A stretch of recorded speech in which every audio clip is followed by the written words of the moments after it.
Mabuhay, kamusta kayo, and welcome to another video. So this is another update on the seedlings inside the Mars Hydro grow tent under the Mars Hydro TS1000 grow light. It's already been a month since the last one, and I've got a few interesting looking seedlings to show you that I didn't notice until recently.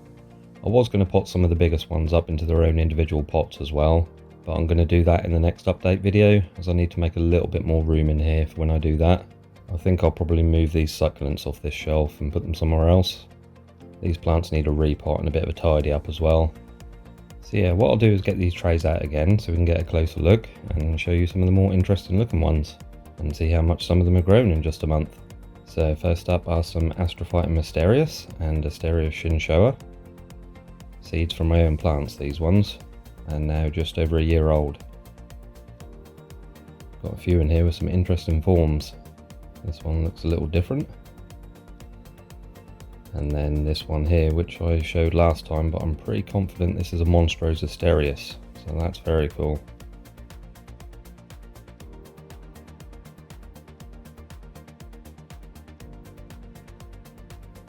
Then in the next row we have some mixed asterias. Some of these are super Kubotas, and in front of those are some Frailea cataphracta.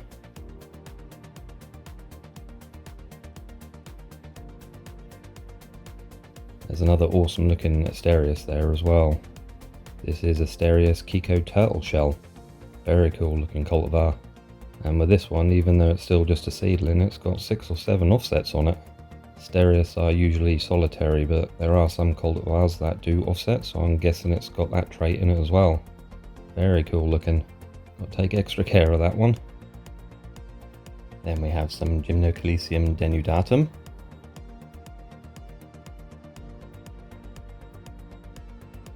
Then at the front here are some Gymnocalycium horridispinum, grown from seed that Catherine from Purple and Thorns kindly sent me. And a lot of these next ones are all from seed that Catherine sent as well. At the top there are Gymnocalycium mesobotanicum.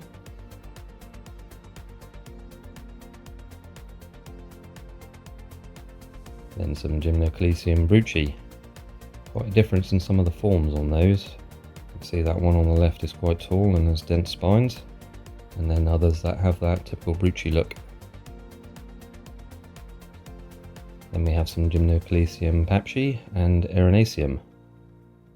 Look quite similar, those ones. And a lot of these are offsetting as well. Some naturally and others because the growing tips were damaged. Next two rows are Gymnocalycium platygonum. Really nice size to some of those. Especially this one of the biggest seedlings out of everything. Next couple of rows is Gymnocalycium stellatum. Unfortunately, quite a few of these got damaged from being sealed in containers for too long, but they are outgrowing that damage now. Then on the right there are a couple of Gymnocalycium uruguense. And below those are Gymnocalycium mahanovici. Seeds from my own plants, those ones.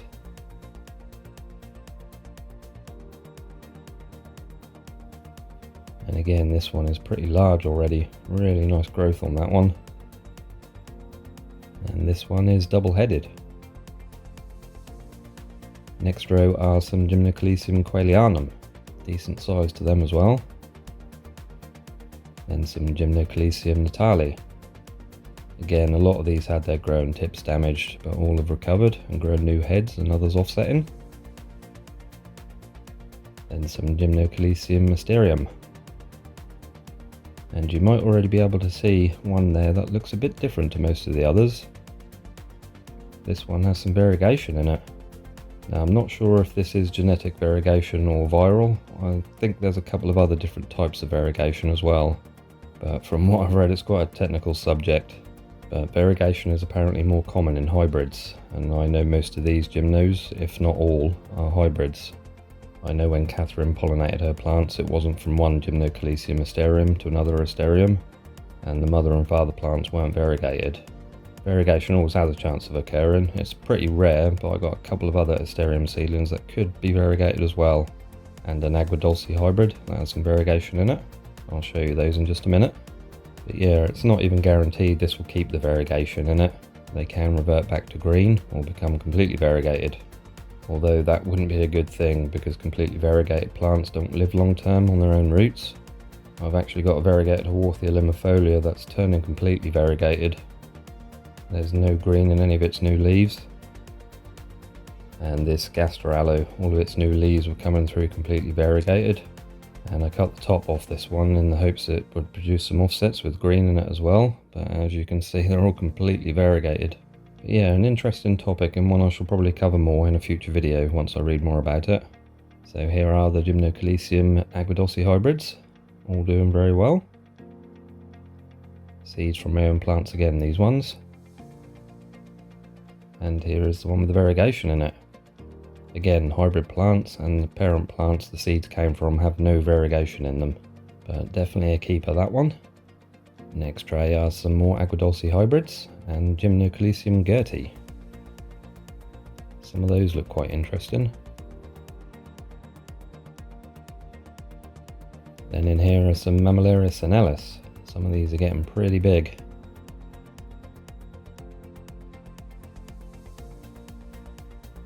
Also got a double-headed one there as well, pretty cool.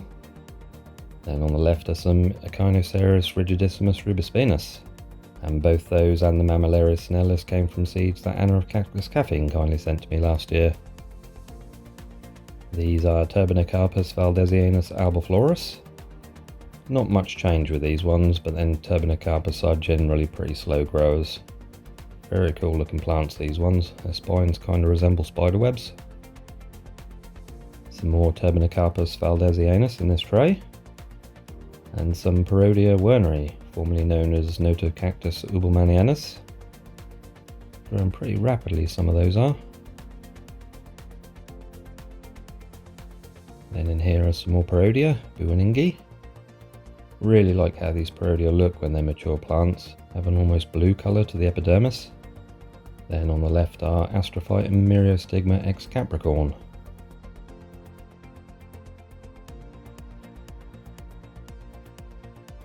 A couple of these have a nice looking shape to them.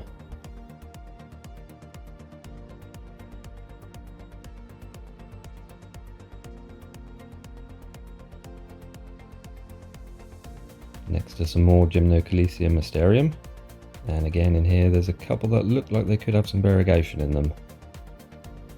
Not as clearly visible as the one from earlier, but there's definitely some lighter colour going on there.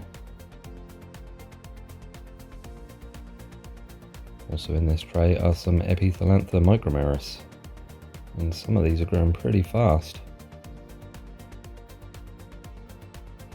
These four are bigger than some of the other seedlings. These are Echinopsis hildebois.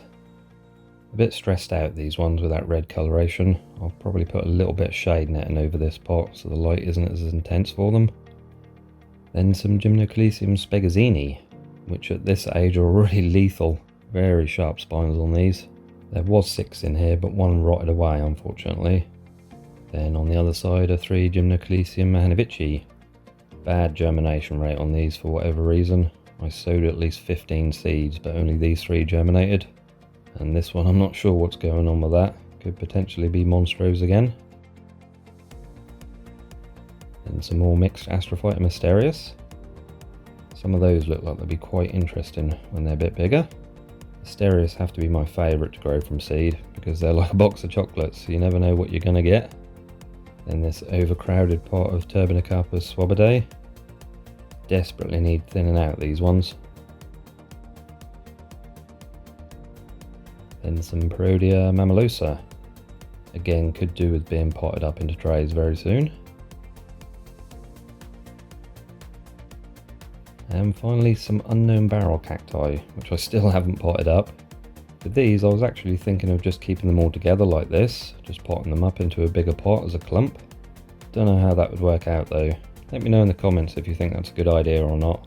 Or maybe just thin out the smaller ones and leave the bigger ones, so they've got more room to grow. I don't know, let me know what you think, if that's a good idea or not. So yeah, that's the majority of the seedlings in the Mars Hydro grow tent under the TS1000 grow light. I haven't shown the succulents in this update as there's not much that's changed with those. But I'm thinking of taking those out of the tent and just strictly having the cacti seedlings in here, because I need that extra room. And I can always put the succulents under another grow light or in the greenhouse. Not that there's much summertime left now, autumn is fast approaching. But yeah, this grow tent and light combo has been fantastic at getting these seedlings to the stage they're at now. Really impressed with how well they're all growing. So as always, there's links in the description below to Mars Hydro's website if you're interested in any of their products. And you can use my coupon code Cactus420 to get a bit of a discount on your purchase as well.